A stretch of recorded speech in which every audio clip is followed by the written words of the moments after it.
Macca's Guides. Hey, what's up guys, Macca here, playing Tower of Guns on the Xbox One. This game is available on consoles starting April 7th on the PS3 and PS4 and April 10th on the Xbox One. It has been available for quite some time on the PC, Mac, and Linux already.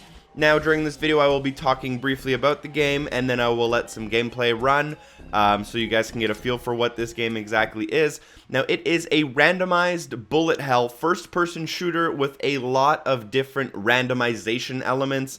Some people would call this a roguelite. There are certain aspects of this game that do fit that category. You'll see on screen exactly what I'm talking about, but before every game what you're going to need to do is pick one weapon and one perk to start off. Now I believe there's 10 of each, but players will need to unlock some of them. There's also weapons that can be picked up on map, so you'll have to keep those in mind.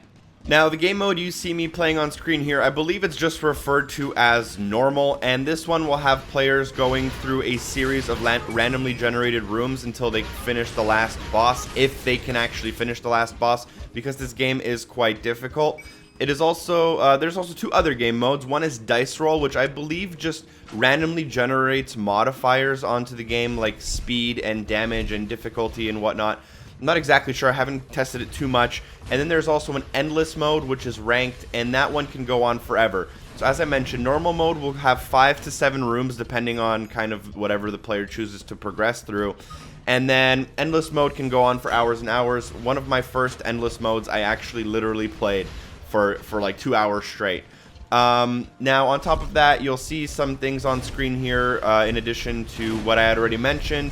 In the bottom left, obviously you have your health. In the top left, you have your coins, which is a currency you can use to buy badges and gun mods. I'll explain that in a little bit here. In the top right, you can have items equipped. You can only have one item equipped at a time. And you can also pick up passive badges, which are modifiers to the game. And those, you can have unlimited amount of those, and those are always going to be kept on in the background. On the right hand side, near the kind of bottom there, you have a weapon upgrade system, as well as a slot for a gun mod. I don't know how long it takes me to get a gun mod here, but the game is kind of self-marketed as a lunch break game, because you can beat it within a single lunch break if your ability permits. And the randomly generated stuff in the game lines itself up in a way that fits your playstyle, I guess. Now, the game has randomly generated levels, randomly generated enemies, items. It has gun mods that you can do, huge bosses. There's 5 bosses, up to 7 bosses per every round you do. And again, it's meant to feel fresh every time you start it, because you're going to get something completely different. If you play this game, you are probably not going to see the same exact rooms and layouts as I do. Now, if you have enough coins and you find a little item holder like I just did there, you can walk up to it, purchase the item, and then pick it up. And you're going to be progressing from room to room as you see me doing here. Every room ends off with a boss battle, and there's also a lot of different secret areas in each area. So you just saw me find a secret, which got me a little bit of extra currency, so I can now buy something that I might have not been able to purchase had I not found that secret. Now, every level has like between 2 and 5 or more secrets. It really depends on how they're randomly generated in there. So it is worth trying to go through fake walls and see what there is to find on each area. This is a boss battle. Now, because this is the first of 5 or more boss battles, it is quite easy. I also do have my gun upgraded to level 3, which makes this boss battle generally very, very easy. I do actually end up in this gameplay dying and not completing the game. I just picked up my first item. I think there's quite a few items to choose from, at least 30 that will be randomly dropped. This one's the mystery box, and literally this one, if you build up the little yellow bar inside of that box in the top right, you can press the X button and it'll randomly generate a badge. Sometimes it won't generate anything. Sometimes it'll generate something that makes the game harder, like it'll apply a harder difficulty, or it'll make your weapon do less damage. And then sometimes it'll obviously give you something amazing, like getting more critical hits or something like that. Now, after every level, you'll be shown a part time, and then you'll be loaded up into the next level.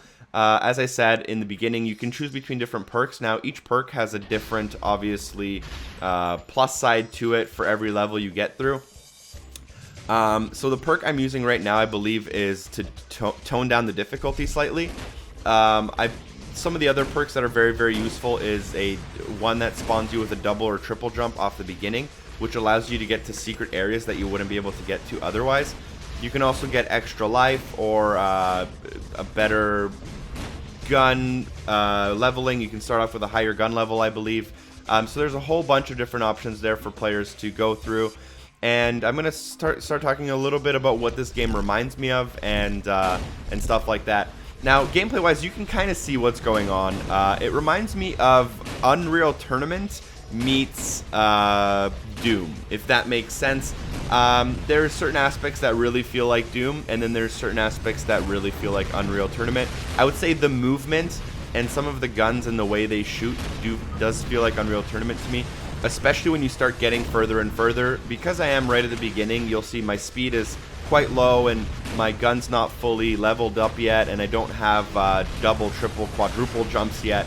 But once you start getting deeper and deeper and further into the game, you start moving incredibly fast, you become incredibly agile, your bullets do a lot of damage, and stuff starts getting harder and harder and harder. And as I briefly touched on earlier in this video, this game is very difficult. You probably will not beat it in your first couple of tries, if you're even able to beat it at all. Now, personally, I wasn't able to beat it until about my 5th, 6th, or 7th run through, and then I tried an endless run, which I played for like 2 hours straight. I got to like level 30 or something, which was actually super crazy. By that time, I was literally, I could one jump across a map.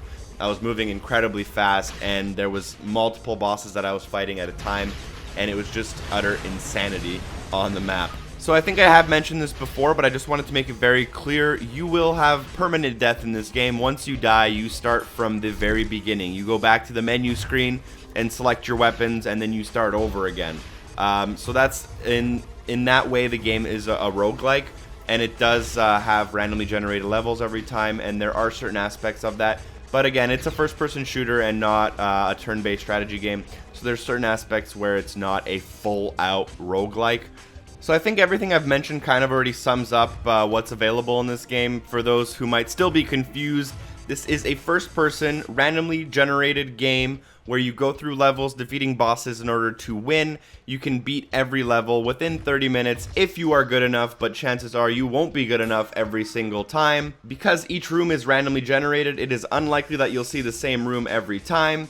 And you can pick this game up starting on April 7th on the PS3 or PS4 as a part of the PlayStation Plus program. Or you can pick it up for $14.99 starting on April 10th on the Xbox One. If you have any further questions, feel free to ask in the YouTube comments and I'll get back to you there. Thank you guys for watching, and hopefully I see you next time. Peace.